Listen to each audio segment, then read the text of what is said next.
Menurut Ivan, dugaan TPPU tersebut merupakan bagian dari dugaan transaksi mencurigakan di lingkungan Kemenku yang nilai totalnya sebesar 349 triliun rupiah. Khusus dugaan TPPU yang langsung melibatkan oknum Kemenku dengan modus perusahaan cangkang, nilainya ditaksir mencapai lebih dari 35 triliun rupiah.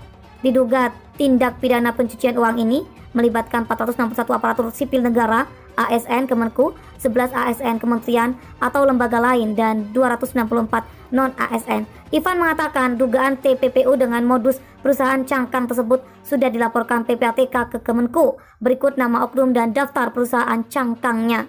Lebih lanjut, kata Ivan, hitungan inilah yang menyebabkan adanya perbedaan data transaksi mencurigakan antara yang disampaikan PPATK dengan Menteri Keuangan Menku Sri Mulyani. Jika dihitung dengan TPPU, satu oknum berikut perusahaan cangkang yang ia miliki didapati angka transaksi mencurigakan senilai 35 triliun rupiah, sebagaimana yang dijelaskan PPATK. Namun, jika perhitungan hanya dilakukan terhadap oknum tanpa menghitung dugaan TPPU di perusahaan cangkang, nominal transaksi janggal hanya sebesar 33 triliun rupiah, seperti yang disampaikan Menteri Keuangan Sri Mulyani.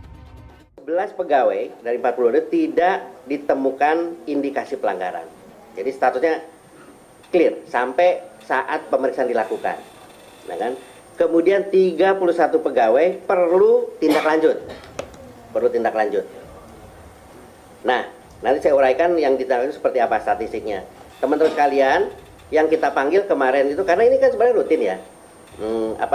Rutin. Yang kemarin kita panggil tuh baru kita perhatikan DJP dan Bea Cukai karena dinamika kondisi yang ada.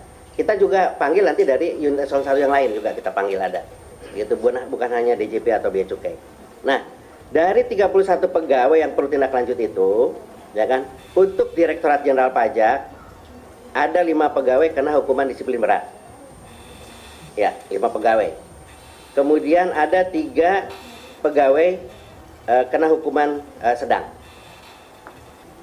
Untuk Bea Cukai itu 3 pegawai kena hukuman disiplin berat, 3 pegawai kena hukuman disiplin berat, dan 1 sedang. Terdakwa wajib garis bawahi membuktikan bahwa kekayaannya bukan hasil tindak pidana.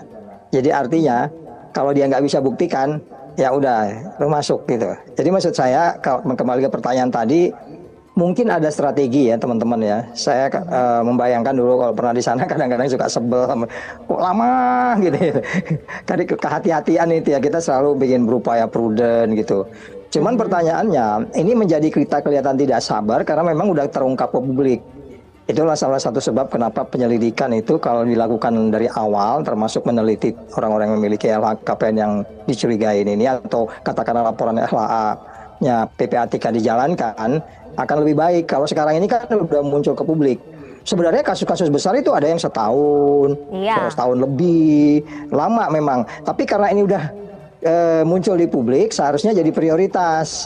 Apalagi ya, common sense kita itu udah nggak sulit-sulit amat ini.